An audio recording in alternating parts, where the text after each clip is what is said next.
Hello friends, welcome to my channel fishery student. మేమైతే museum చూసేసి marine aquarium visit చేయడానికి వెళ్ళాం. అక్కడున్న డిఫరెంట్ టైప్స్ ఆఫ్ ఫిషెస్ గురించి ముందుగానే చార్ట్స్ లో ఇంట్రొడక్షన్ ఇచ్చారు. ఇంకా మేమేమో సైంటిస్టుల్లో ఫీల్ అయిపోయి ఫిషెస్ అన్నిటిని నీట్ గా అబ్జర్వ్ చేస్తున్నాం. ఇక్కడైతే ఒక ఫిష్ మాతో హైడ్ అండ్ సీక్ ప్లే చేస్తుంది. అయినా అక్వేరియం అనగానే చిన్నపిల్లల నుంచి పెద్దవాళ్ళ దాకా అందరూ ఇష్టపడతారు. అయినా ఇలా గ్లాస్ హౌసెస్లో కలర్ఫుల్ ఫిషెస్ అంటే ఎవరికి నచ్చదు చెప్పండి. మా కాలేజ్లో కూడా ఆర్నమెంటల్ ల్యాబ్ ఉంది, కానీ ఇక్కడ ఏమంటే చాలా మెరైన్ ఫిషెస్ ఉన్నాయి. ఇంకా క్రాబ్స్, ప్రాన్స్, లోబ్స్టర్స్ చాలా ఉన్నాయి.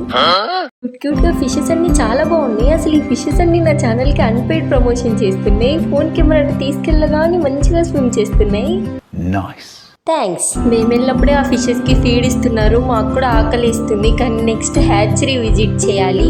అక్వేరియం గురించి ఇంకా నా వీడియోస్ గురించి మీ ఒపీనియన్ ఏంటో కింద కమెంట్ చేయండి. నెక్స్ట్ వీడియోతో కలుద్దాం. Bye bye.